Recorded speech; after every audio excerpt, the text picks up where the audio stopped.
Thanks for being here. Subscribe to Cheating Stories Best, so you don't miss new stories. Groom's lover upon her husband's arrival told him to clean up, but that was the last. Today's story with a similar plot. Enjoy watching it.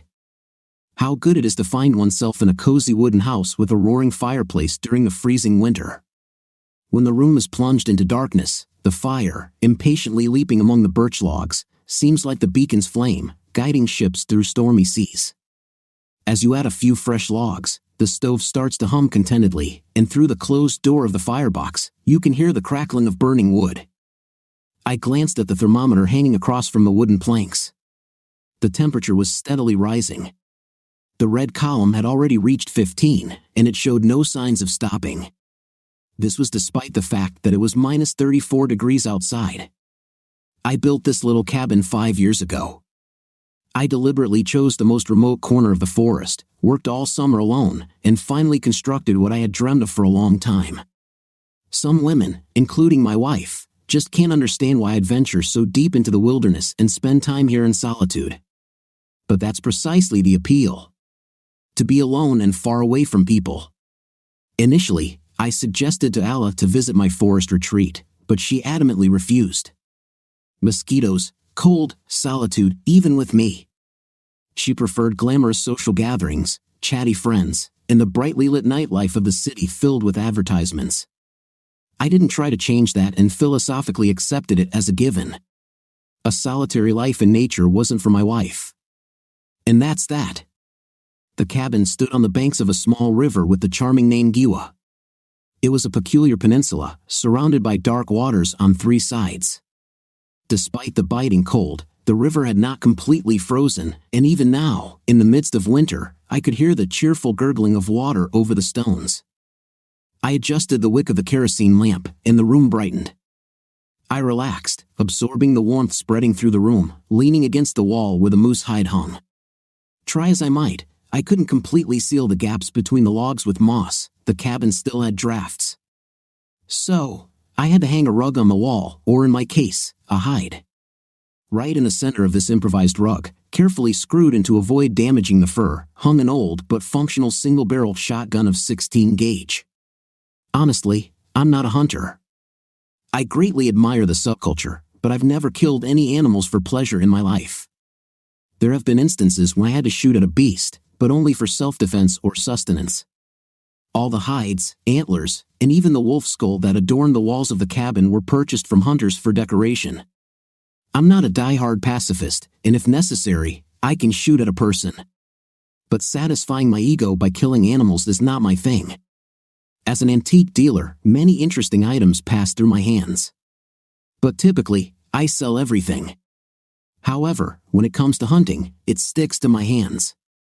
Few people know that many hunting artifacts are sold at European auctions. I won't say they fetch astronomical prices, but the monetary value of some artifacts is substantial. Much of what now hung on the walls of my cabin, I bought in Europe. I must admit that the hunting culture there is miles ahead of ours. I once attended a hunt in the district. A bunch of grim men showed up with automatic rifles. The beaters drove several boars towards them, which they shot as if from a machine gun. Then they skinned the carcasses, tossing the hides aside. The outcome was predictable. A collective drinking binge, certain female specimens, and a terrible hangover. No romance, no battle with wild beasts, nothing.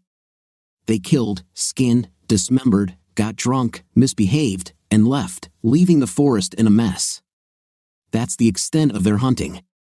Once at a flea market, an elderly intellectual gentleman was selling an antique brass hunting horn, covered in a greenish patina. The horn was adorned with genuine leather and hung from a leather cord. I was immediately drawn to it, an antique, and, more importantly, a rarely encountered item. The seller asked for a reasonable sum, and without haggling, I purchased this hunting artifact. The horn is used for calling dogs during hunts, whether they be hounds or greyhounds. Its piercing, melodious sound carries far through the forest or across the fields. I didn't have any dogs, but I hung the horn alongside the shotgun on the moose hide. I put on my sheepskin coat, which I had brought here back in the autumn, and stepped outside before bedtime to breathe in the frigid air. Silence enveloped me. The silver moon brightly illuminated the snow-covered treetops, casting a silvery path toward my home. I took a deep breath of the icy cold air and coughed. The frost cut through my throat. Silence. Not a single animal or bird made a sound. Even the cheeky, raucous magpies seemed to have gone into hiding somewhere. In the silence, it seemed to me that I could hear the branches of trees cracking from the cold. I gazed at the snow-covered spruces and realized that winter had finally arrived. Soon, the first real frosts would come. I marveled at the sleeping, twilight forest. But for some reason, an inexplicable unease grew within me. Finally, morning arrived. I shook my head, trying to shake off the remnants of sleep. I got off the bunk, threw on my sheepskin coat, and stepped out of the cabin. I scanned the area for my skis. They stood where I had left them, right under the shelter, snug against the wall. The cold had subsided by morning but still clung to my nose and nipped at my cheeks. I needed to make my way out of here and head back home. However, that required covering about 10 kilometers to reach the abandoned peat plant where I had left my car. There was no way to drive it to the cabin. I returned to the cabin, stoked the nearly extinguished stove, and started getting ready. I hid the shotgun away in a hiding spot, just in case of unwelcome visitors. Who knows who might stumble upon my dwelling in my absence? I closed the door, put on my skis, and set out on my journey. According to my calculations, I should reach the peat plant in about 2 hours. I arrived in town at night. I was shaking with excitement the whole way. And only when the lights of the suburbs flashed by did I let go a little. When I pulled into the driveway, I didn't drive the car to the front door, but left it not far from the gate. I had a large plot of land, so there was plenty of room. I picked up my bag and walked to the front door. I opened the door with my key and entered the hall. Total silence. I turned on the light and realized there was no one on the first floor. Strange, what was I supposed to see? It's almost 2 o'clock in the morning. My wife has been asleep for a long time. For a while I stood and admired how the light played on the various blades hanging on the walls. Real oriental carpets and edged weapons. Everything I could bring back from my business trips. The ancient steel seemed to lurk in the long pile of the carpets, hiding its deadly power for the time being. I set down my bag and went into the kitchen. I poured myself a whiskey and drank it almost in one gulp. Suddenly I heard a noise. It sounded like someone even shrieked. Anxiety instantly entered my brain. I listened more closely. The extraneous sounds were coming from the second floor. I took the broad-bladed sword off the wall and, trying not to knock my boots on the steps, started to climb up to the top. There was the bedroom. I carefully pulled the door open. The light was dim, but I could see 2 bodies without clothes intertwined in ecstasy on our marital bed. My Alla was saddled with an unfamiliar, curly-haired man and threw her head back, in a voice hoarse with passion, almost shouting. Deeper, deeper. More. Oh, God, how good. I could clearly hear her lover's voice rhythmically swatting my wife. You, who are you now? Am I better than your loser? The male continued his questioning. Yes, you're the best. I love you. These words of Allah were accompanied by a loud groan. I realized it was time to intervene. I coughed, and the 2 on the bed finally saw me. The lover, uncovered, climbed out from under my wife and stared at me absent-mindedly. Who is it? He turned to Allah. There was disappointment mixed with curiosity in his question. It's my husband. The wife squeaked and pulled the sheet up to her chin. Ah, the husband. Almost cheerfully said the male. Go take a walk, we're not done yet. He scratched his hairy chest and went at me, clearly intending to throw me out of the room. His insolence made my eyes darken. But I quickly pulled myself together. A thought flashed through my mind. Is he immortal? For some reason, it made me laugh. I threw forward my sword arm. The blade whistled through the air. A bloody streak appeared on the male's face. No! I struck flat. I'm not a killer. The hairy lover roared and lunged at me. I saw it coming, and ducking from his straight punch aimed at my face, I struck him in the jaw with my sword hand. The male clenched his teeth and fell to the floor. "You killed him?" Allah shouted frantically. "It's Tomas. His guys will bury you." I said nothing, dialing the police number on my cell phone. "Hello, what's your emergency?" I got an answer almost instantly. "A stranger broke into my house. Help, he's probably trying to kill me." I yelled into the phone, imitating hysteria. Then I took off the stand a weighty steel poker for the fireplace and carefully put it into the hand of the hairy guest lying knocked out. Allah looked at me in silence. The hysteria seemed to be over. When the lover-bee without clothes was loaded into the car, the familiar captain took me aside. "You, keep this in mind. This is Tomas, he runs the market. A lawyer's coming tomorrow and he'll probably be released.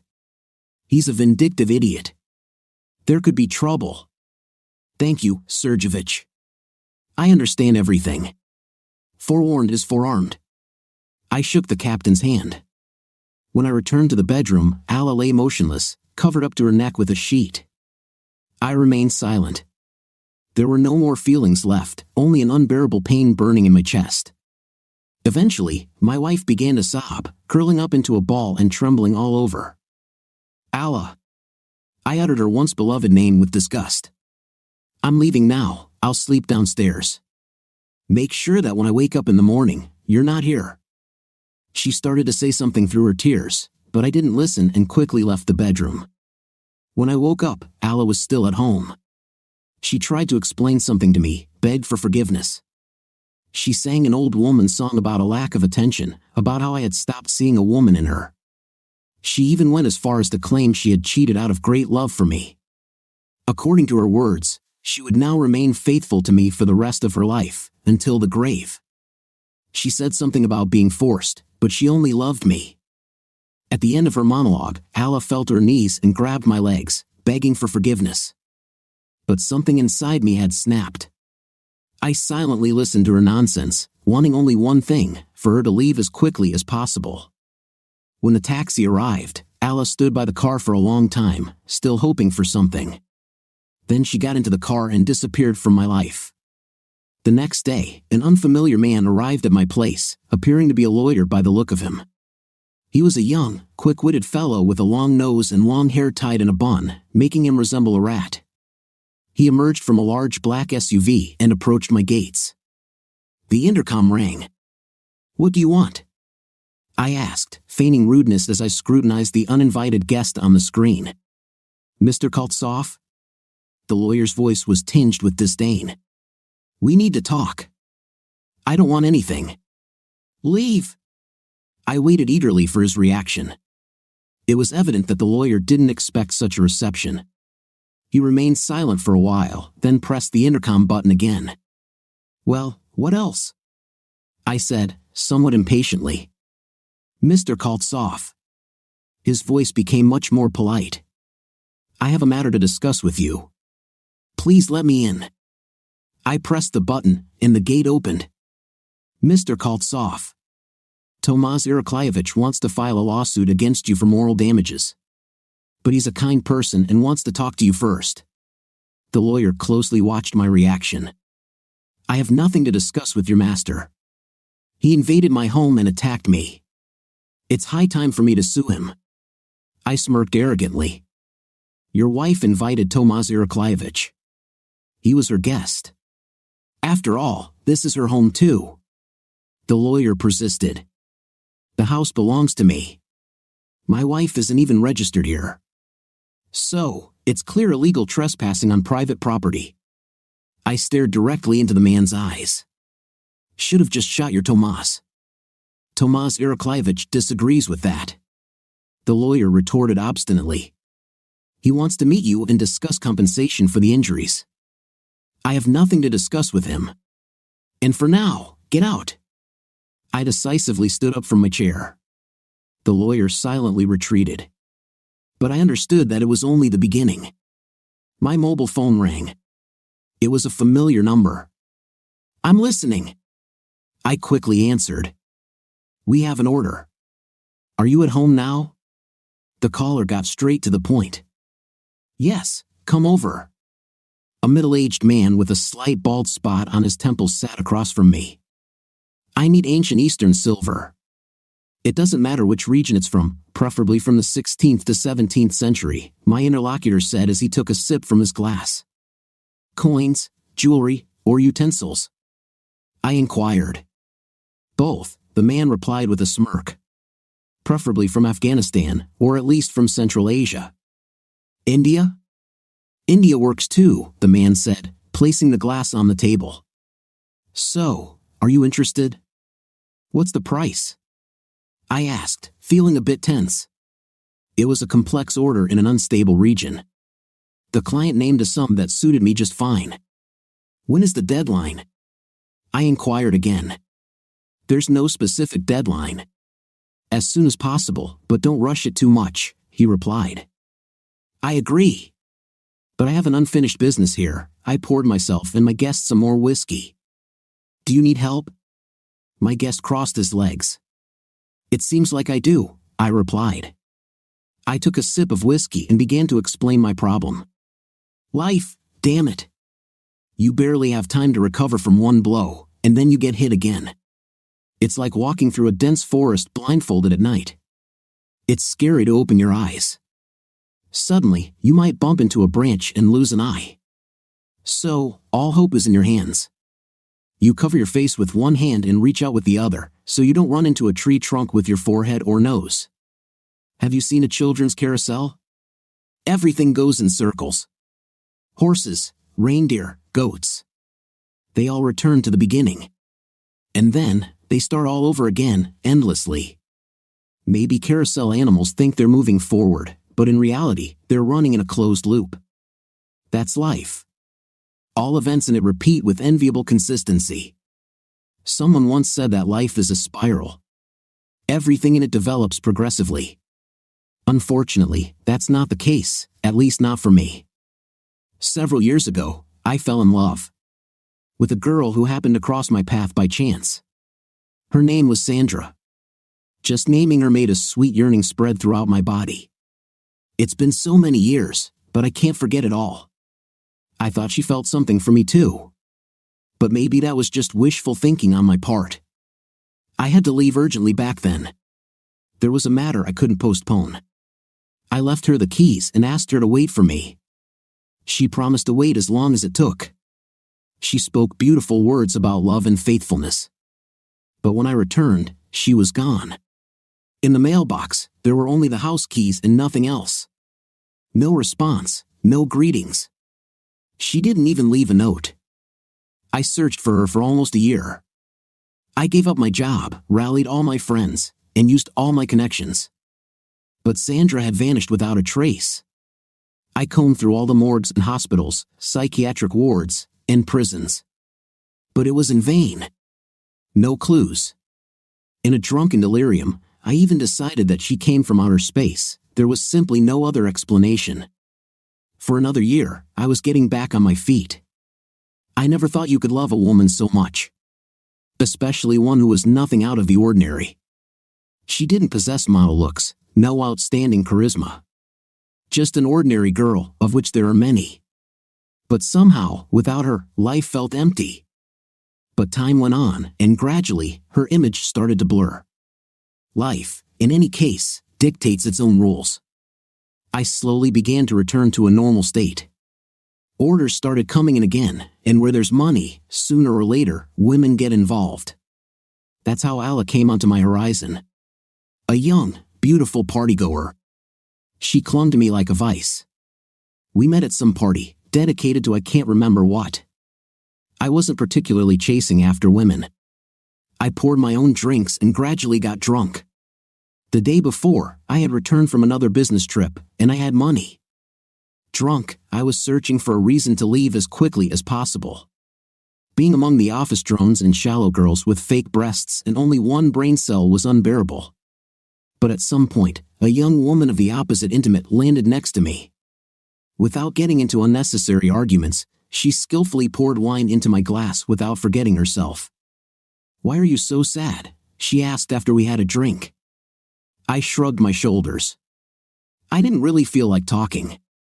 Such a handsome guy and all alone, the girl persisted. I'm Allah, by the way. And you? This was going to be tough. That's the first thing that crossed my mind. I absolutely had no desire to let loose and start a mating dance. But the girl didn't give up easily. Seeing that her efforts to charm me weren't very effective, she shifted to a different strategy. What a silly party, she began from afar, pouring me more wine. It feels strange to be lonely in a crowd. Why don't you just leave then? I lethargically muttered. Call a taxi and go. My phone's dead. Allah looked at me hopefully. If you want, I can help you, I said. Those were fateful words. I only realized that much later. Another glass of wine, and there I was sitting in a taxi, next to Allah. No, she wasn't clinging to me. She didn't get overly intimate. She sat gracefully next to me, just like a caring friend. Then it turned out she had forgotten her money. I paid the driver and went up to her so she could repay me. It all seemed scripted. As if the debt couldn't wait, be paid later, or even forgiven. I was already quite drunk and having a hard time perceiving reality. In the morning, I woke up in bed with Allah. I felt no revulsion. Well, if it happened, let it be. Not Allah, but some other girlfriend. It made absolutely no difference. 2 months later, we got married. The wedding wasn't very big but elegant, with important guests and a small family. We started living in my house. All the property was mine. The store and the antique business as well. We didn't sign a prenuptial agreement, but in case of anything, it was impossible for her to claim anything. Except for the car I had given her, but that was a drop in the bucket. We didn't have any children. Allah didn't rush, and I didn't insist, as I had a feeling about something. But my wife fully immersed herself in high society life. Friends, parties, gatherings. But no signs of infidelity. She was always home on time, her phone was always on. During our time together, no one ever raised any doubts about Allah's behavior in public without me. And then, here it comes. An affair with the market director, Tomas. Honestly, I didn't understand why. I was younger than her lover, and I didn't deny her anything. Night almost every day. What was she missing? I didn't delve into the moral and psychological aspects of married life. Women, you can never understand them. They say they sometimes don't understand themselves. But the fact of infidelity was as clear as day. Of course, I was upset, but not like after Sandra's disappearance. There was hurt mixed with bewilderment. A slight pain in the heart and soul. It was like finding out that you had lived with an empty person for several years, pouring the warmth of your soul into them.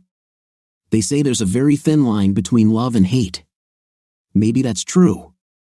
I was more than surprised when I realized that the love I still had for Allah was just a flickering flame that quickly extinguished in the following days. Well, in the end, the bachelor life suited me better. I filed for divorce and started preparing for a trip down south. But it wasn't that simple. Allah had decided to claim half of my business and the house. It's long been known that lawyers can do anything, but for a hefty fee. My ex-wife didn't have that kind of money. So her lover got involved. It's hard to say what motivated them, but it certainly wasn't great love. It was more likely a desire for revenge against me for humiliation and a bruised face. 2 days later, an attorney representing Allah contacted me and informed me that they were filing a lawsuit for property division. I understood that legally they didn't stand a chance. So, they would use other methods of persuasion, and I seemed to know what those methods were. A week later, Allah's cunning lawyer arranged a meeting to discuss, as he put it, the disputed matters. As I expected, my own lawyer was a witness, not so much to help me but to be a witness. It seemed like the meeting was planned to intimidate me and force me to share my property and money with the poor abandoned woman. I decided to play the fool to better understand their cunning plans. Allah outdid herself. She wore all black, looked mournful, and put on a veil. She acted as if she were grieving the destroyed family, all my fault. Her lawyer did most of the talking. He went on and on about Allah's unfortunate fate, how she had stumbled, and about forgiveness. Finally, he got to the point. He sweetly proposed to divide my business and other assets as compensation for the best years of my wife's life spent with me. He made a face that left no doubt in my mind about what would happen to me if I refused. I sat there in silence, occasionally blinking my eyes, pretending to be a complete idiot. Even my lawyer shook his head doubtfully and tried to argue with the rat. But the lawyer immediately silenced him and looked expectantly at me. I stood up, shook off my full persona, and said just one word, "No." As I walked out of the meeting room, I saw, out of the corner of my eye, the rat dialing someone's number on his iPhone. In the evening, they came to my house. 2 burly guys and Alice's lawyer. My security guard escorted them to my office. Of course, having security in my house had somewhat surprised the cunning lawyer. He didn't expect such resistance from me. However, he quickly got down to business. He spent nearly an hour scaring me with all sorts of consequences of my refusal. He didn't directly threaten me, though. I endured his tirade and sent him on his way. From everything I heard, I understood that I needed to strike a preemptive blow and end this circus. I looked at my wristwatch. midnight. The owner was running late. Silence. His family was visiting their homeland, so no one would interrupt us. I shifted in the armchair. I felt like smoking, but the smoke would give me away. Nothing to be done. I would have to do without a cigarette for now. I heard the sound of a car approaching from the street. Finally! The front door slammed shut, and heavy footsteps echoed. The door opened, and a bulky figure in a black coat burst into the room. I saw Tomas' hand reaching for the light switch. No need to turn on the lights. My words sounded like the voice of an angel on Judgment Day. The fat man froze and slowly turned towards me. "Who are you?" He managed to squeeze these words out with difficulty. "A horse in a coat." I couldn't resist making a joke. "Sit down, let's talk." I pointed to the chair across from me. Tomas correctly understood my gesture and slowly sank into the chair. Gradually, he began to regain his composure. For about 20 minutes, I listened to what fate had in store for me for breaking into his house. He even tried to call security. But no one came at his cry for help. Then it was my turn to speak. I won't recount my monologue, it was brief. The essence of it was that if he ever crossed my path again, I would cut off. No, not what you're thinking. Just his head. As I said those words, I turned on the floor lamp, and Tomas saw right in front of him, on the coffee table, his beloved marble dog Hector's severed head, oozing with blood. Hector was just as fat as his owner. You should have seen the terror in my wife's lover's eyes. It seemed like he had swallowed his tongue out of fear. The silent scene lasted for about a minute. Then he got a phone call. Tomas, with trembling hands, took out his phone. I quickly snatched it from him and put it on speaker. Someone in a panic informed the market director that food warehouses were burning. I looked at Tomas. It seemed like I was more than convincing. I could have blown up his car as a final touch, but that would have been going too far. I got up and left, leaving the owner to admire his beloved dog's head. Walking through the dark corridor, I had to step over the bodies of the security guards, knocked out with a stun gun, lying in picturesque poses. 2 dark figures detached themselves from the wall. "Let's go," I said quietly. "How's the dog?" "Sleeping without its hind legs." The man in black smirked. "And you thought I really killed the dog?" "Of course not. I love animals. But, admit it, a rubber head can also make an impression." The divorce went smoothly. I was alone in court, and the whole process took little time. To make a business trip successful, preparation is key. Scour the internet, visit the library. Not everything you need for work can be found online. Wikipedia is nothing more than a big virtual garbage dump where anyone dumps unchecked junk. But I didn't need unreliable data and information. My life was on the line, so there was no room for error. On a frosty winter evening, it seemed endless. Pushing aside Geller's reference book on antique Eastern silver, I indulged myself with a Cuban cigar, sinking into the corner of an old leather sofa. The dark lampshade of the floor lamp cast a sharply defined circle of light on the floor, while the rest of the room remained in semi-darkness. Outside, the frost was cracking, and the fluffy snow on the flower beds shimmered like silver under the still full moon. I didn't feel lonely. I always found something to occupy myself, especially when I was preparing for another expedition. And honestly, I didn't want any company.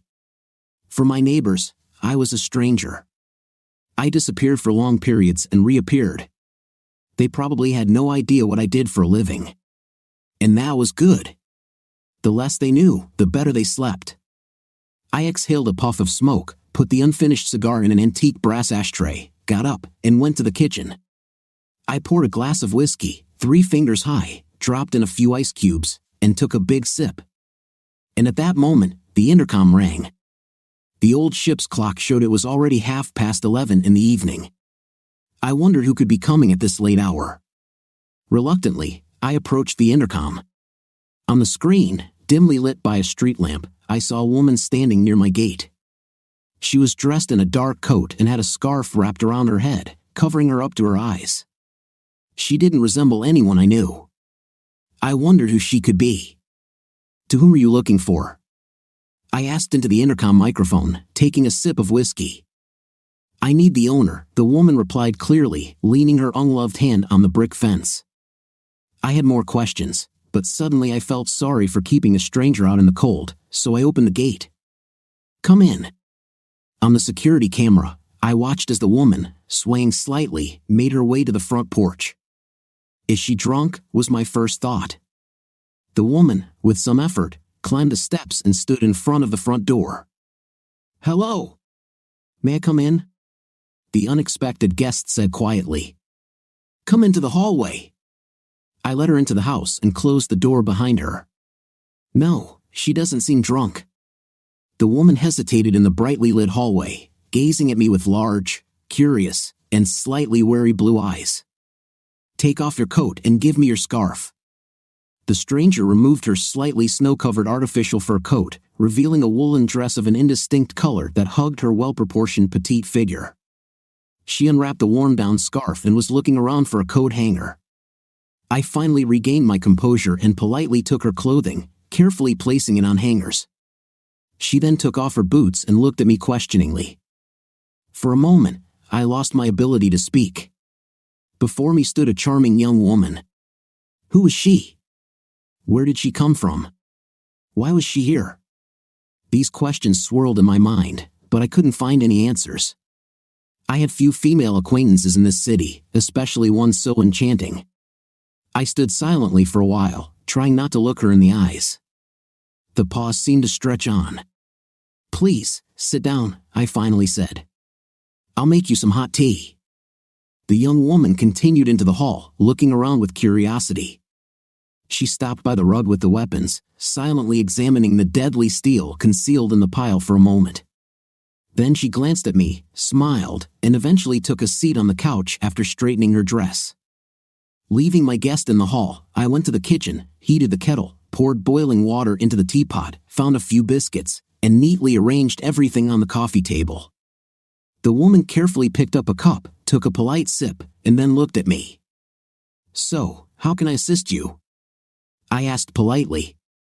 "Are you Edward Kaltsoff?" the stranger asked, placing her cup of hot tea on the saucer. "That's absolutely correct. How may I help you?" I responded in a refined tone, even feeling like I was extending my tail in front of the stranger. "My name is Galina Verasova." I shrugged my shoulders. "I have a very important matter to discuss with you," she said, raising her blue eyes to meet mine. "Do you remember Sandra?" I choked on my surprise. Sandra.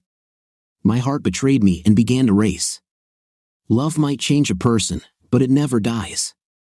It can lie dormant, waiting for the right moment to make your heart beat faster. But I had indeed changed. New thoughts, views, passions, sorrows, and joys. Sometimes I missed my old self, but it was impossible to turn back the clock. There was no point in doing so. I lit a cigarette and opened a small window. Outside, the freezing winter night was bathed in moonlight, and the snow glistened like silver. Inside, the hallway was warm. A fire crackled in the corner, occasionally sending sparks dancing into the air. However, an inexplicable chill ran down my spine. "Forgive me, but how old are you?" I asked the guest somewhat tactlessly. "Does that matter?" Galina shrugged, her gaze unwavering. "You still haven't answered my question." She looked at me attentively. I held her gaze. "Yes, I remember Sandra. She lived here for a while and then disappeared, leaving no note," I said, leaning back in my chair. Memories of Sandra brought pain. I searched for her, but in vain. "That's all, then," I added. I wasn't planning to bare my soul to a stranger, even one as charming as Galina. The girl hesitated for a moment, as if deciding whether to continue. "You couldn't have found her," she finally spoke, struggling to find the right words. "Before she met you, Sandra was dating a guy named Arthur. They were about to get married, even had rings. But then she met you, and Sandra lost her head. She fell in love with you. When you left, she patiently waited. But then her aunt, your housekeeper, came. I don't know what happened between them, but she kicked Sandra out, and she had to return home. Arthur found out she had returned, tracked her down, and beat her severely. Her family at home also mistreated her, calling her a city society girl. One day, Arthur came to their house and proposed to marry her again. Sandra had no way out, so she agreed. When she found out she was pregnant, she thought it was Arthur's child. For nearly a year and a half, they lived somewhat tolerably together. Then Arthur started scrutinizing the baby, trying to find any resemblance to himself. Doubt crept into his mind, and he became convinced the child wasn't his. He had a DNA test done, and the truth was revealed. That night, he beat Sandra again, calling her all sorts of names, monster and tramp. He took all her valuables, even her engagement ring. He continued to abuse her nearly every day. She couldn't take it anymore. One day, when Arthur was at work, Sandra took the child and came to live with me, her cousin. I was renting a room in a communal apartment. Arthur didn't make any effort to find her. A month later, he filed for divorce, and Sandra didn't object. The three of us lived together for almost 2 months. Sandra didn't work and we all lived on my salary. But there was a catastrophic shortage of money. Then Sandra decided to go to the capital to earn money. She left the child with me and left. She couldn't take her daughter with her because she was going nowhere. Before she left, she told me about you and that the child was yours. I had a little money, so I bought her a ticket to Kiev. Later, Sandra wrote that she had found a job as a waitress in a cafe. There, she met Valdis. He was studying in Kiev and taking his final exams this year. Valdis started courting her. They know how to sweep naive girls off their feet. He promised to marry her and suggested going to Latvia to visit his parents. There were no more letters from Sandra after that. Where she is now and what happened to her, I don't know. But why didn't she find me? I almost shouted. Especially if it's my child. She knew I had returned. When she ran away from Arthur, she came to see you. But she was met by a young woman who introduced herself as your wife. She chased Sandra away and threatened to involve the police if she ever showed up again. Galia took a sip from her cup. When Sandra got married, she changed her last name. That's why you couldn't find her. I was in a daze for a while. Where's the child now? I asked, regaining my composure. She's with me. I left her with an acquaintance to avoid dragging her out in the cold. Galia sighed heavily. I wouldn't have done it, but I was laid off a month ago due to downsizing. There's nothing for us to live on with Vera. She covered her face with her hands and began to cry. Honestly, I was in shock. I had no reason to disbelieve the guest. Everything she told me made sense. What do you want from me? I asked Galia. I want to ask you for some money. Just a little to get us through the initial period. We'll go back home and won't bother you anymore. Galia spoke quickly, as if afraid I would kick her out. I was promised a job. She didn't finish her sentence. I understood. There was no job in sight. Do you want something to eat? I unexpectedly asked. What? I said, do you want something to eat? She looked at me in surprise. Let's go to the kitchen, have a snack, and then we'll go get Vera. I called a taxi, and we drove to the outskirts of the city. Galia's friend rented a room in an old house, buried under a pile of junk, poorly heated. There, we found a little girl. She clung to Galia, hugging her around the neck with her tiny hands. "I want to eat," the child whimpered softly. Galia affectionately stroked the child's head. I tried to pick up Vera, but she screamed in fear and clung even tighter to Galia. When we returned home, I prepared dinner with Galia's help, as I had no idea what a small child could eat. Then, I showed them to the bedroom and put them to bed. I woke up early the next morning. I made coffee, poured myself a large cup, and sat down in the kitchen. Overnight, I had made a decision, and now I was waiting for Galia to wake up. Did I believe her? Yes and no. At least I had decided to do a DNA test. We would see where that led. I didn't call my mother. She already had her hands full with Katya, my niece, and I didn't want to worry her. Galia walked into the kitchen. I poured her coffee and pushed a plate of toast toward her. "As soon as Vera wakes up, we'll leave," she adjusted her dress. "Thank you." Tears welled up in her eyes again. Why do women always cry at the drop of a hat? All right then. As for your job, it's hard to predict what will happen. In any case, we need to feed and clothe the child. If you don't mind, I'd like to hire you as a housekeeper. You'll live here with the child. Consider the money I gave you as an advance. I placed a card in front of her. This is for groceries and clothing. Buy everything you and the child need. Do you have a mobile phone? Galia shook her head in the negative. I pushed a box with a new iPhone towards her. Will you manage on your own? I asked. She nodded quickly. My phone and the driver's phone are already programmed in there. If you need to go anywhere, just call, and they'll pick you up. As soon as Vera wakes up and has breakfast, we'll go to the laboratory and submit the DNA test material. I'll be leaving soon, and I want to know the results before I go. I said all of this in one breath. So, any objections? Galia shook her head in the negative. 6 days later, the DNA test results were ready. I wasn't the girl's father. Galia read the test results and looked up at me. Oh my God. What do we do now? She said helplessly. Don't think we're leaving right away.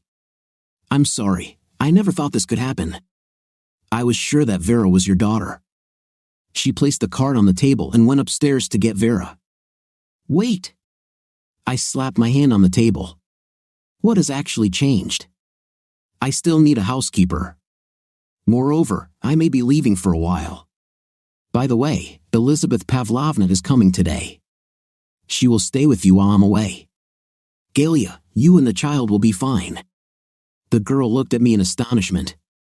So, can I stay? She stammered. Of course, you work for me. Everything remains the same, I chuckled. Yes, history repeats itself. Several years ago, I bid farewell to my beloved and asked her to wait for me. The circle is closed. I was about to get into a taxi when Galia asked to go with me to the airport. I didn't object. As I went through the flight check-in and headed towards passport control, Galia unexpectedly kissed me on the cheek and whispered, "Come back soon." After passing through immigration, I turned around. 2 girls, one big and one small, were waving at me. I could see tears in Galia's eyes. After a 6-hour flight, the plane safely landed at the airport of one of the Central Asian republics. As soon as I completed all the post-flight formalities and entered the arrival hall, my gaze caught a familiar face in the dense crowd. Uludbek. I had no doubt that he would be the one to greet me.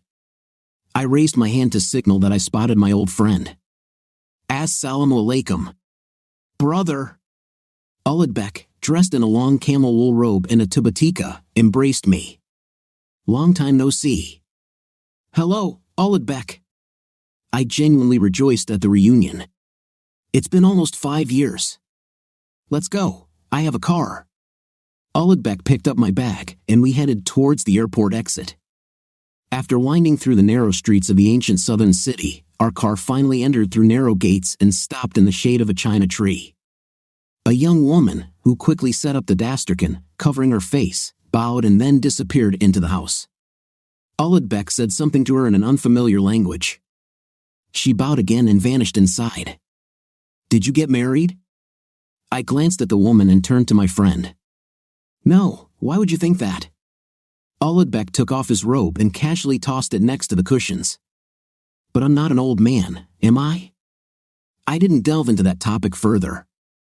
We settled around a low table covered with a colorful tablecloth.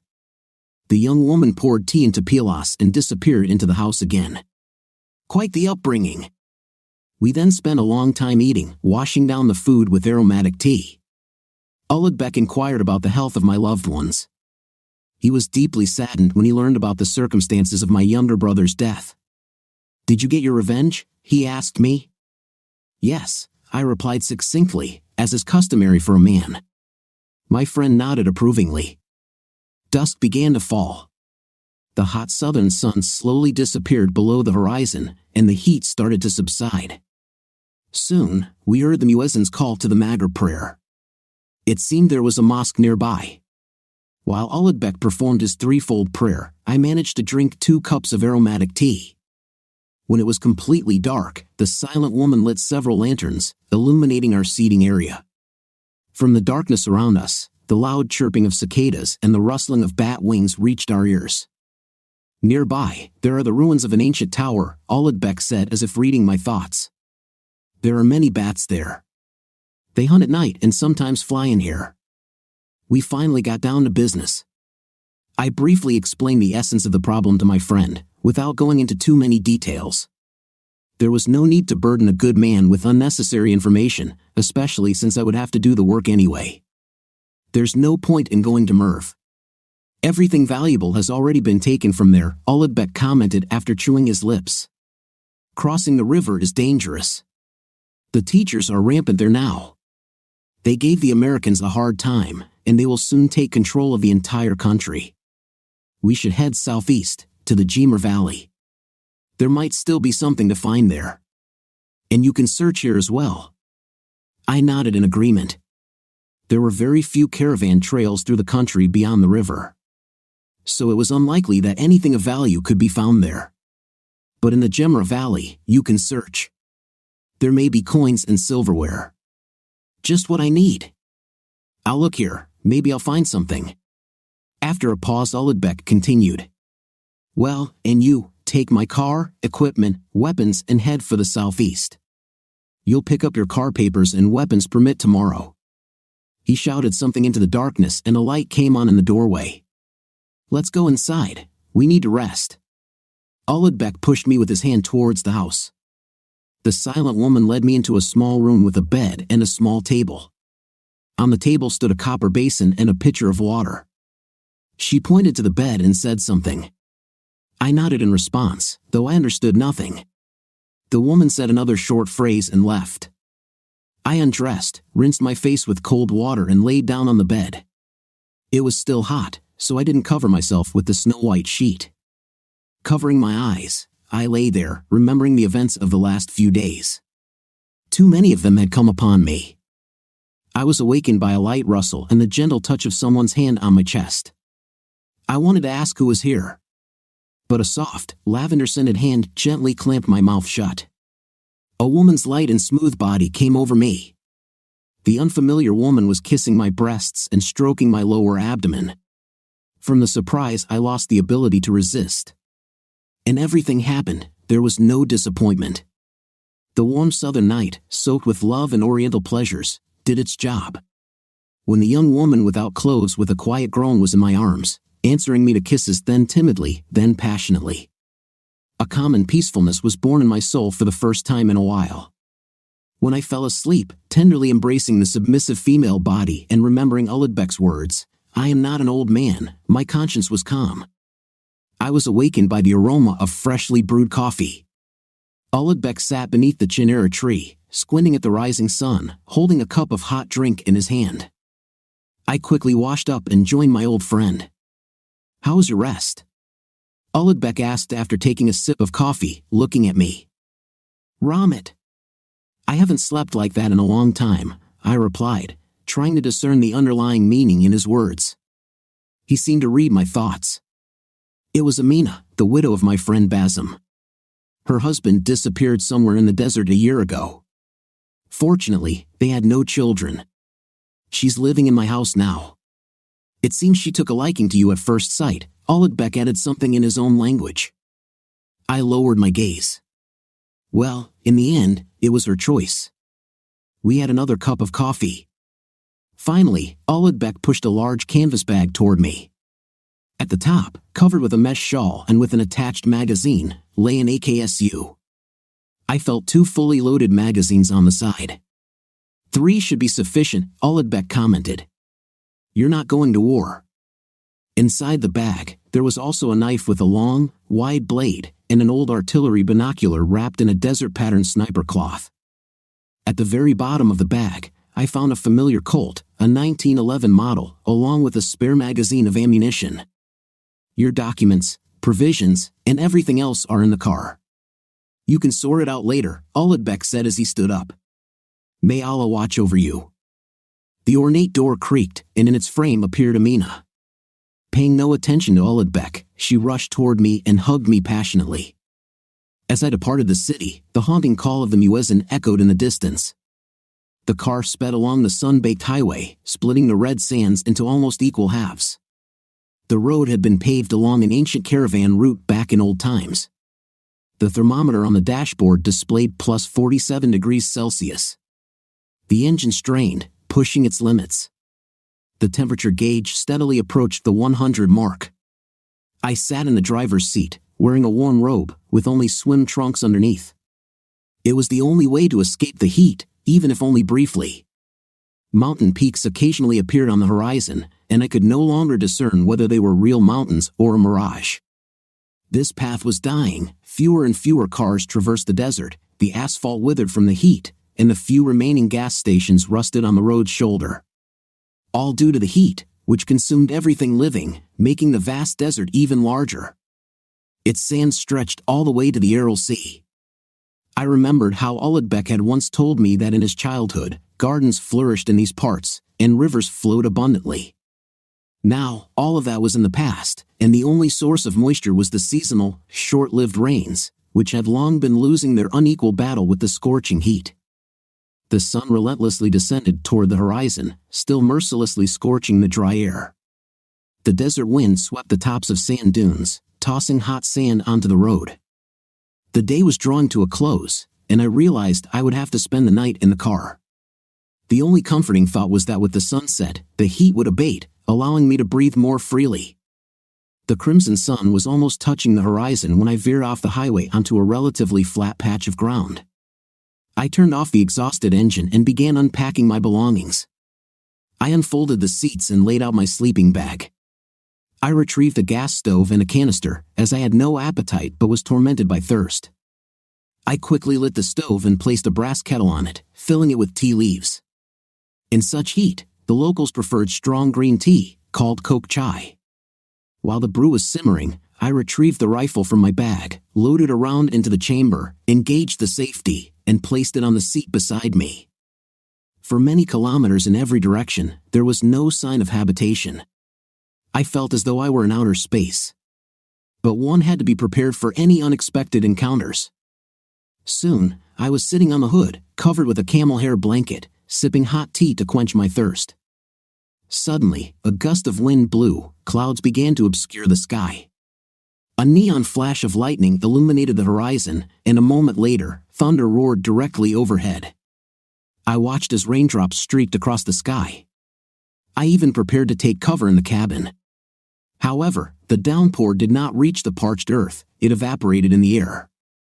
Only a few warm drops managed to reach the ground and landed on my face. In mockery, the wind flung a handful of sand in my face. The clouds slowly receded to the north, and one by one, stars began to twinkle in the sky, forming meaningless constellations. I had trouble falling asleep.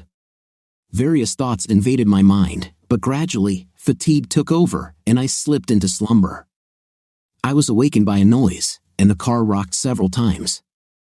I abruptly opened my eyes and looked out the window. There was an impenetrable darkness outside. What could it have been? Maybe a snake? But how large should it be to rock the car like that?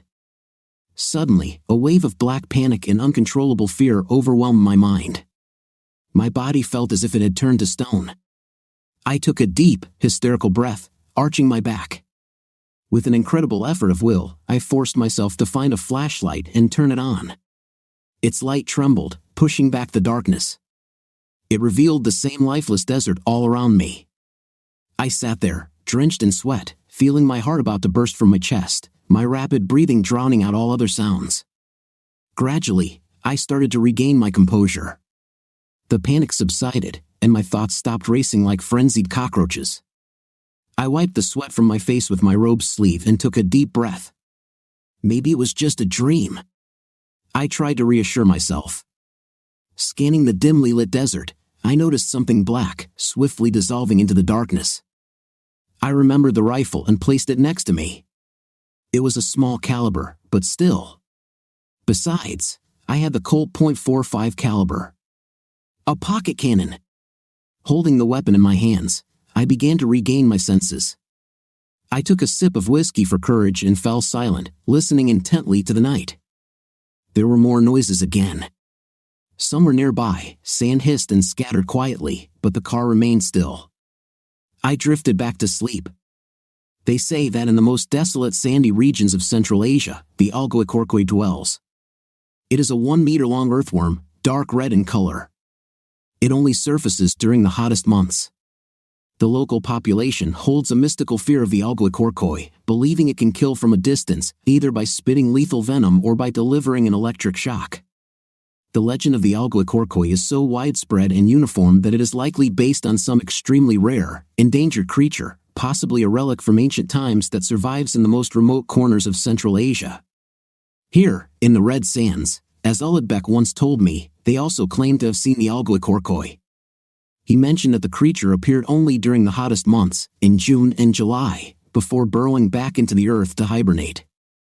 Locals were convinced that the creature had not disappeared and periodically claimed human lives. Several expeditions were sent to search for the algoicorkoi in the most remote areas of Central Asia. In 1954, American scientists were operating in the Inner Mongolia region. They left the settlement in 2 Land Rovers and disappeared without a trace. At the request of the U.S. government, Mongolian authorities organized a search. The missing individuals were found in one of the remote regions of the Gobi Desert. Both cars were in working order, and nearby lay 6 bodies. Due to prolonged exposure to the sun, the exact cause of death of the expedition members could not be determined. It is believed that they fell victim to the algoicorkoi.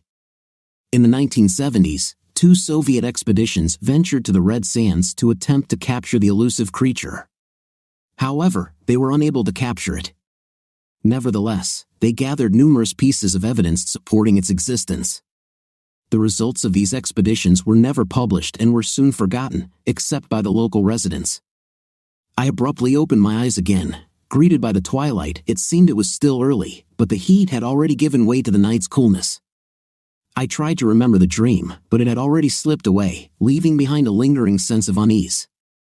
As I drove further into the desert, the road deteriorated. The lifeless landscape on both sides of the highway was profoundly disheartening.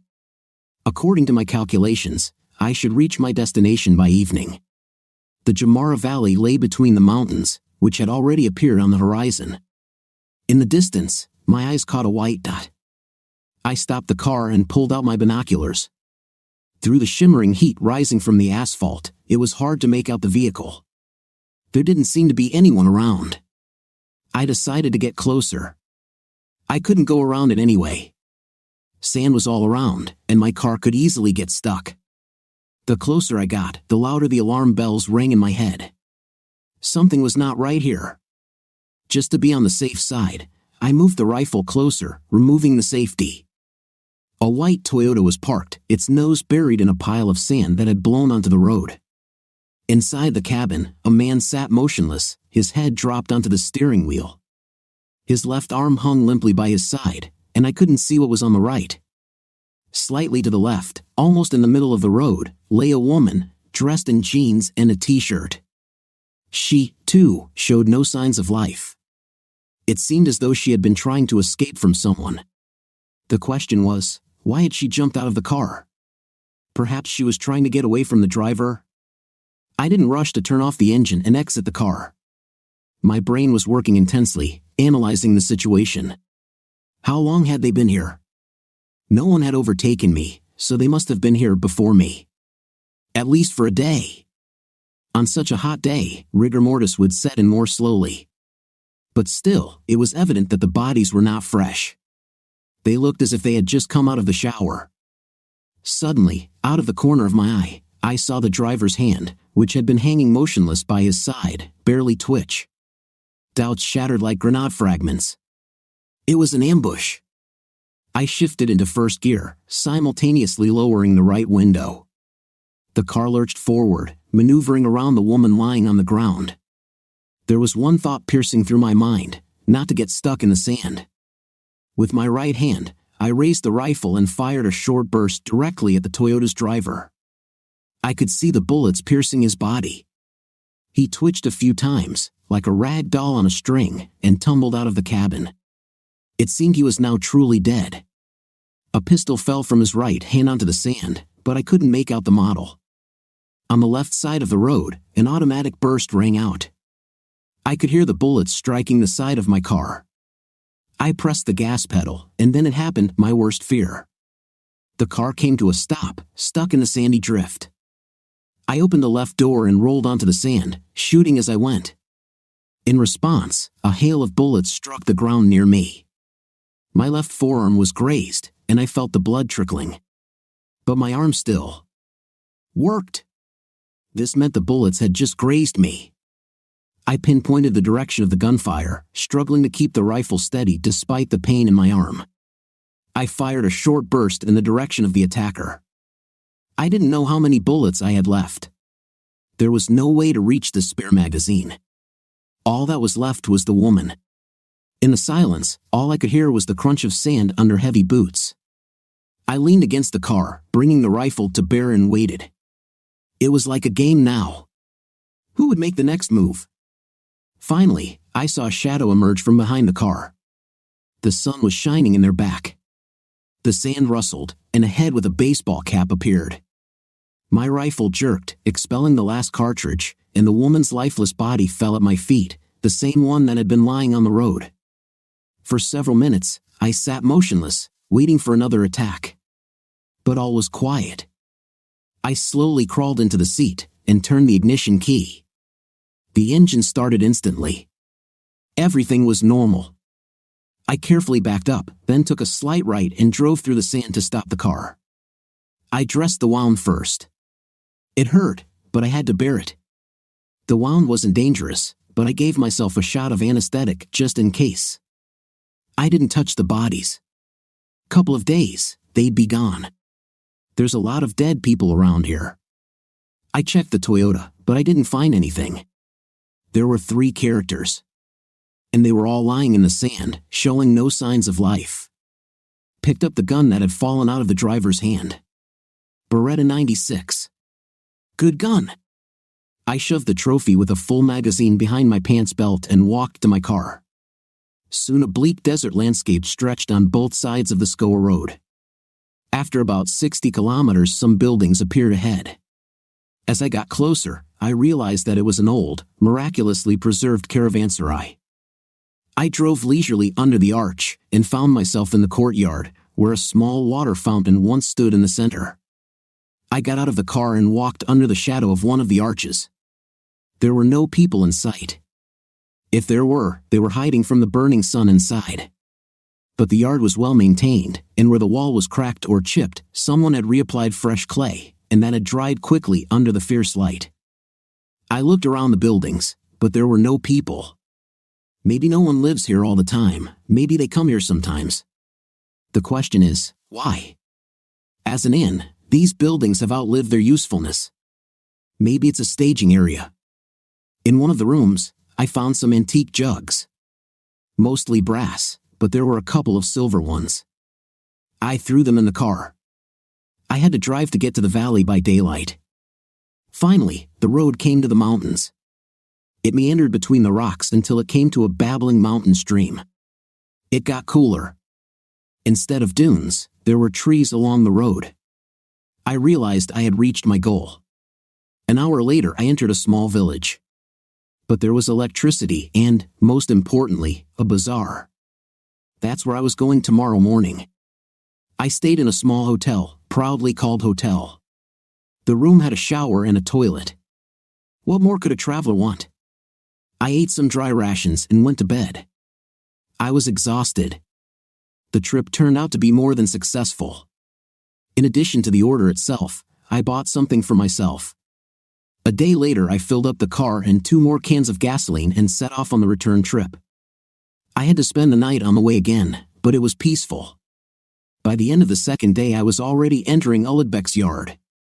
He did not meet me empty-handed either. I gave him everything I had brought. Delivery of the cargo did not concern me, specially trained people were in charge of it. When I told Uludbek about my adventures, he clucked his tongue for a long time, expressing either approval or condemnation of my frivolity. Then we drank cha-cha and I went to bed. After spending the night in Amina's arms, I went to the airport in the morning, accompanied by a friend. I did not say goodbye to Amina. As they say, long farewells are tears. I had with me a few coins and a couple of funny souvenirs I found in an abandoned caravanserai. We hugged in silence. I saw in Uludbek's eyes a mute question. And I knew what it was. I like her very much. But I am a vagabond, a wanderer, by life. So it's better not to have a family yet. I shook the hand extended to me. I thought a little and took off my talisman from my neck, given by my grandfather, and gave it to Uludbek. Give it to Amina as a memento. My hometown greeted me with cold wind and nasty spring rain. A stark contrast to the places I'd flown from. No one greeted me because I hadn't told anyone I was coming. I picked up my car in the underground parking lot and took a leisurely drive home. In the 2 weeks I'd been gone, the snow had almost melted, leaving piles of black mud along the sides of the highway. It had frozen overnight, and now the car was almost sliding on the ice, churning up water. The wipers rhythmically swept the raindrops off the windshield. I lit a cigarette, blowing the blue smoke through the half-open window. I felt dreary. Too many women had been around me lately. But for some reason the memories of the last one splashed in my soul.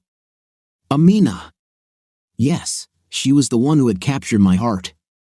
But alas, I'll never meet her again. Most likely, Uludbek will marry her off to some respectable gentleman. I can only wish her happiness. An hour later I jumped out on the ring road, and after a while I was pulling up to my house. When I tried to open the front gate, the key didn't work. That's strange. I had recently changed the lock and everything was perfect. I got out of the car and pressed the intercom button. I was tired on the road and now I wanted to drink whiskey and sleep. What do you want? An unfamiliar male voice answered me. I was even a little taken aback. I need to get into the house, I said in a stupid way. In a minute the gate opened. A middle-aged man stood in the doorway. What do you want? The owners are still asleep. Get out of here. He tried to slam the gate in my face. But my brain went into automatic mode, and I came to my senses when the guard flew aside, hitting his head on the brick fence. Yeah, you can't beat skill. I carefully stepped over the man's legs stretched across the path and headed for the front door. The glass door was unlocked. I made my way into the hallway and carefully set my bag down beside the couch. I wondered what other owners were out there. I hadn't rented or sold the house. Maybe Alla and her monkey had shown up again. I wasn't angry, just surprised. I went into the kitchen. The fridge is mine. But the tea set was someone else's. It's too bright. I don't like those. I opened the cupboard. The dishes were all mixed up. Mine and someone else's. But only china. The antique brass that looked so beautiful behind the glass was gone. I made coffee and went back to the lobby. I had to wait for the owners to wake up. I must have dozed off, because I didn't hear them come in. Hey, man, who the hell are you? A loud voice woke me up. A man in a green satin robe was hovering over me, rolling his eyes in surprise. An unfamiliar young woman stood next to him, long fingers with blood-red nails frantically typing something on her iPhone. "I'm actually in my house," I said loudly. "Who the hell are you?" "Who's who?" "We bought this house and moved in 3 days ago. The owner and her child went to her husband up north and sold the house to us." The man was seething with righteous anger. "The owner is a young woman named Galia, and the girl's name is Vera, about 4 years old." I was beginning to realize what had happened. AI to Galia even led a tear at the airport. "Come back soon."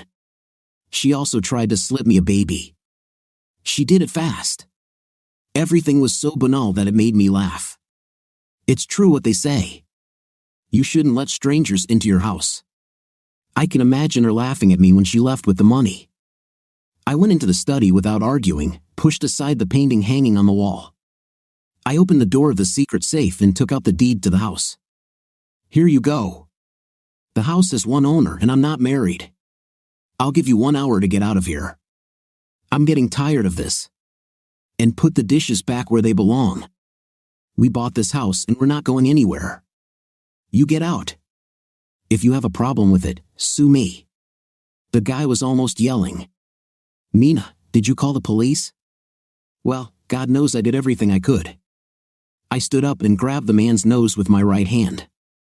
Without giving him a second thought, I threw him out the unlocked door and into the street.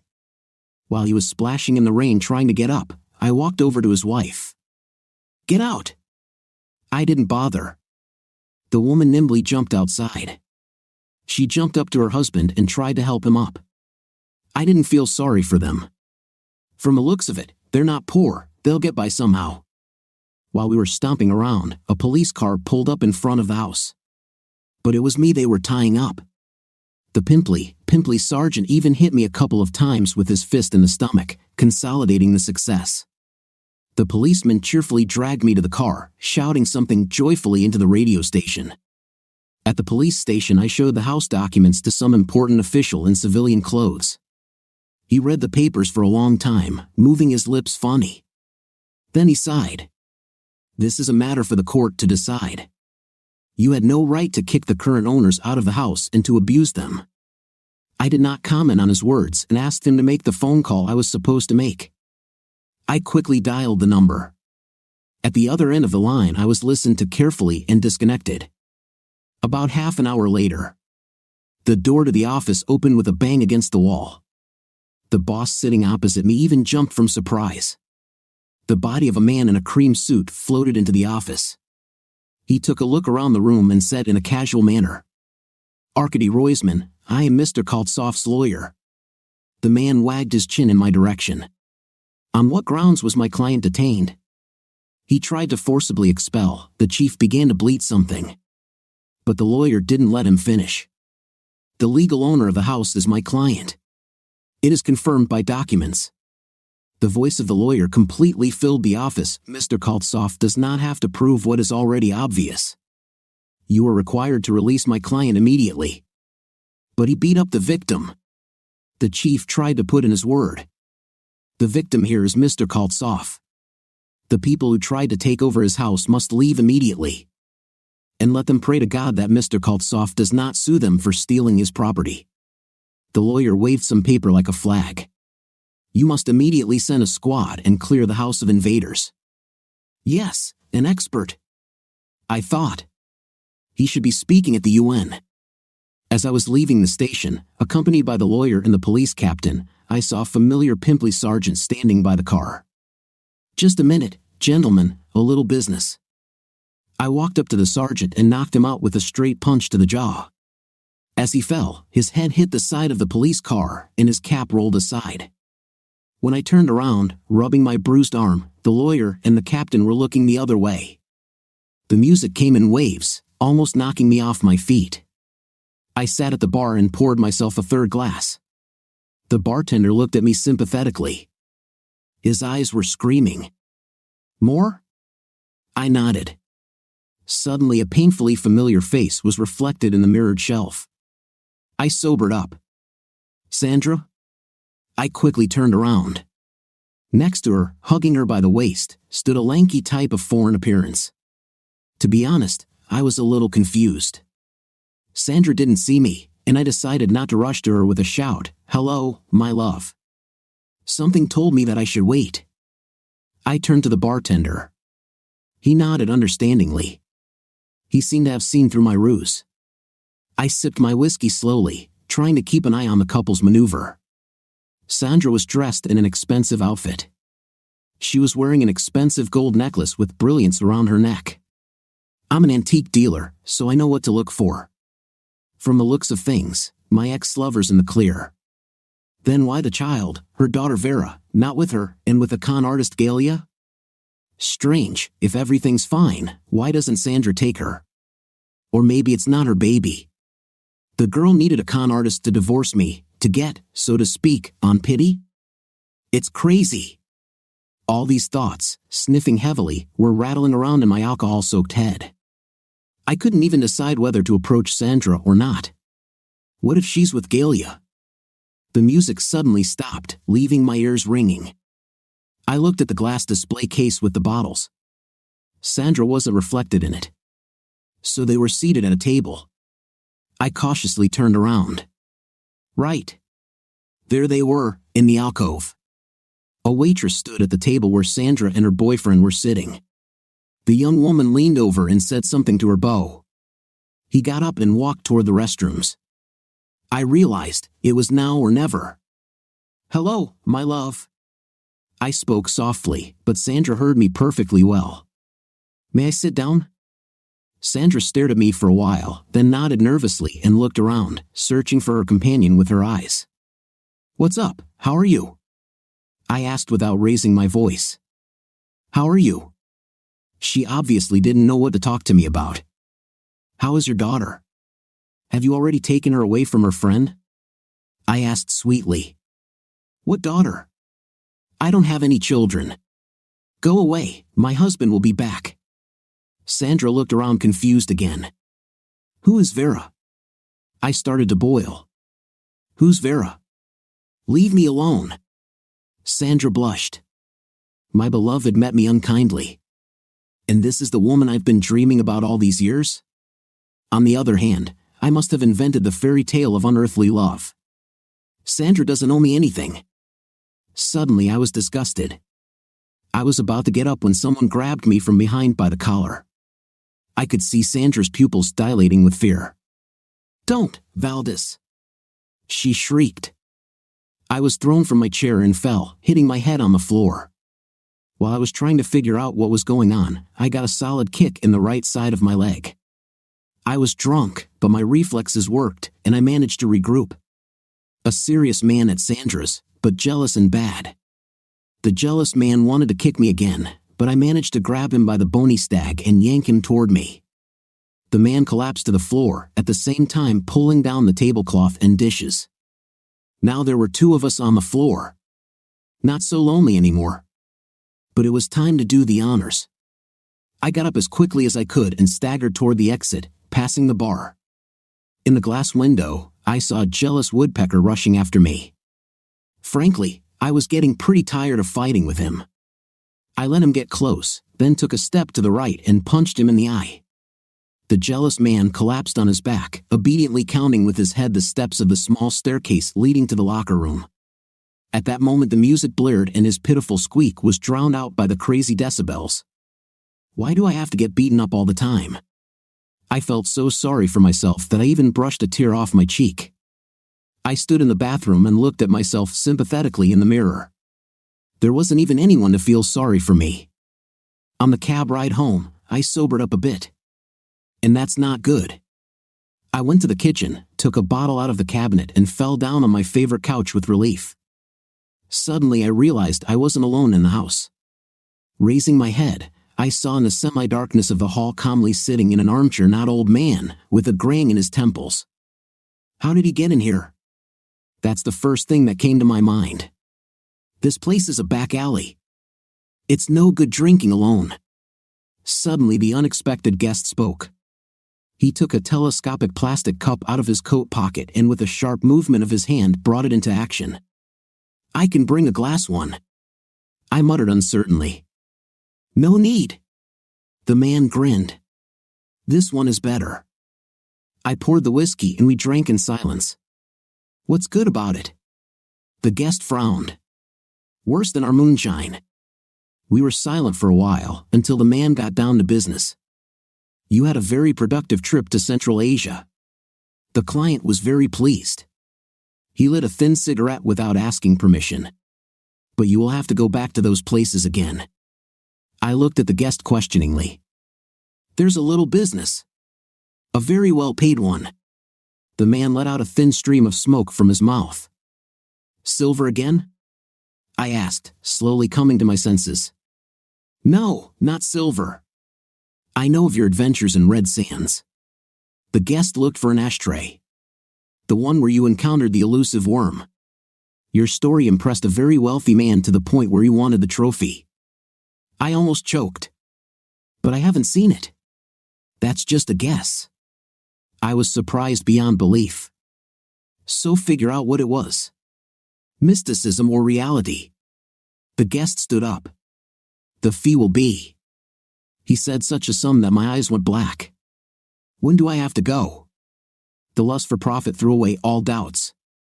For that kind of money, I was ready to walk to Central Asia. A man you know well will contact you. He will give you the necessary instructions, help you with equipment and necessary outfit. When will he contact me? Take your time. All in good time. The guest began to button his coat. Just a moment. I have a favor to ask of you. I got up too. Yes? The guest looked at me curiously. I told him about the recent events in my house and my assumptions about the people involved. The man listened to me and asked, And what do you want? To take money from the crooks? No.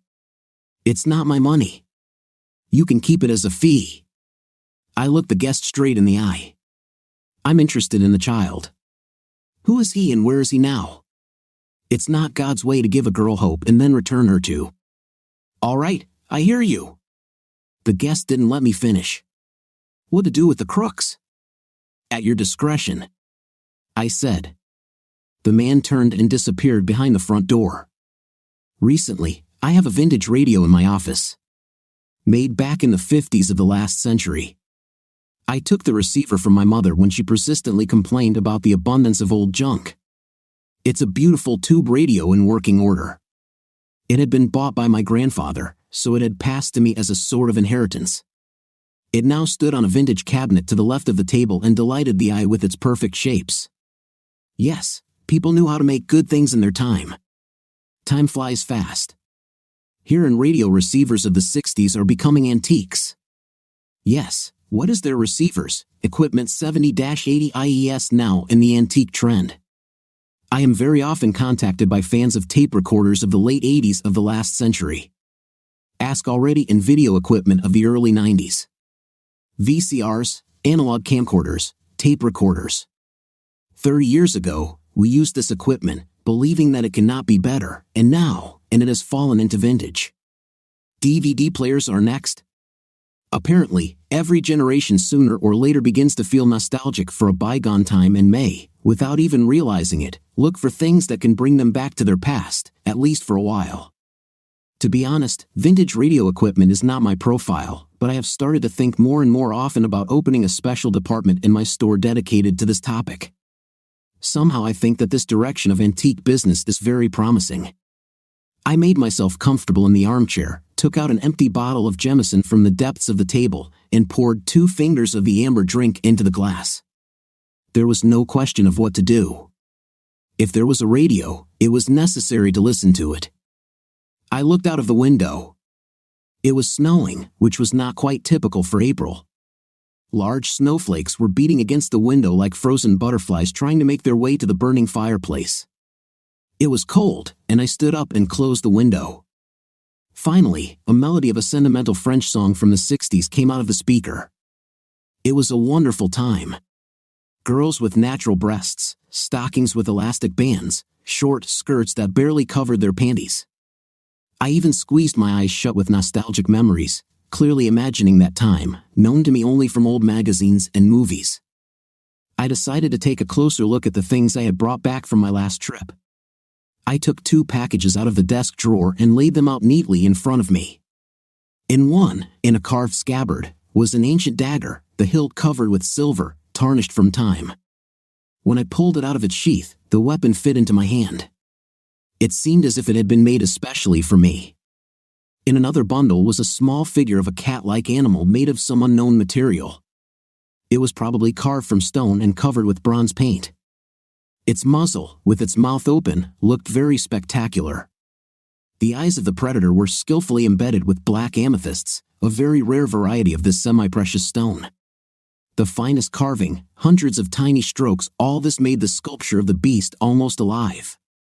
I placed the figurine on the mantelpiece and put the dagger in the table. Maybe someday I'll hang an antique handmade rug in my study with an antique weapon on it. As I drifted off to sleep, I thought the beast on the mantel clanked its teeth ravenously. The next morning, I got a text message with the address. I rewrote it in my notebook, knowing that the message would disappear in a minute. I smoked for a long time, staring at the wall. Life teaches me nothing. I'm always meddling in the wrong business. And I always end up as usual. Black ingratitude and hatred. And I'm about to carry a burden that I'll have to carry for the rest of my life. What about the other side? There is no other side. What is this girl to me? Who is she to me? You can't save and warm everyone. It's her fate, and there's nothing I can do about it. Besides, where am I going to put her? I live alone and I don't have any babysitters. That's a relief. I finally made the right decision. For the time I have clearly learned one truth: most women, regardless of age, monstrously ungrateful. My car was driving along a dirt road, periodically diving into shallow puddles, breaking thin ice with its wheels. It had been freezing since the night, but it was clear that spring had defeated the tedious winter. In an hour the sun would warm up and the ice would melt, and the road would turn into an impassable swamp. Soon a one-story barrack with walls blackened by time and rain appeared from behind a bend. I pushed open the shabby door and stepped into the dark corridor. It looked uninhabited. But, judging by the voices coming from one of the rooms, there were people here. I went to the plywood door leading into one of the rooms and turned the knob without removing my gloves. The smell of rot and booze hit my nostrils. Opposite the entrance, at a table littered with leftovers and empty bottles, with her head resting on her folded arms, sat a half-without clothes woman. 2 homeless-looking men were arguing loudly about something. When I opened the door, all these picturesque characters stared at me in surprise. Even the woman raised her head with difficulty. "What do you want?" coughs one of the men, in a dirty overcoat worn over his body without clothes. "Where is the girl?" Trying not to breathe the unbearable stench, I asked loudly. "Ah, Vera? She was here yesterday." Uncle seemed to be badly out of his mind with a terrible hangover. He pushed the woman. "Hey, what's up? Where's the girl? What do you need her for?" The woman mumbled, looking at me with eyes swollen from drinking. I ignored her question. Someone stirred on the iron bed against the opposite wall. One of the men nodded at a pile of dirty rags. "Here she is." Vera crawled out from under the rags. She didn't even have the strength to cry. Those idiots must not have fed her lately. I gently lifted the girl up and she trustingly nuzzled her nose into my coat like a kitten. "Leave her alone." The woman tried to get up, but her legs wouldn't hold her and she fell back on the stool. "I'm taking the girl." I honestly didn't care who Vera was. "What do you mean, I'm taking her?" The first man reacted. "We fed her, clothed her, brought her up. For nothing." I threw a few bills on the table. "Is this enough?" I could see the eyes of all the members of the team flashing greedily. Wrapping the child in my coat, I went out to the car. Putting the girl in the back seat, I asked, "You remember me?" She nodded. "What do you think of our story today?" I don't think it's a pleasant situation when you catch your wife with a lover and you hear him say that. What do you think? Write in the comments. See you in the next video.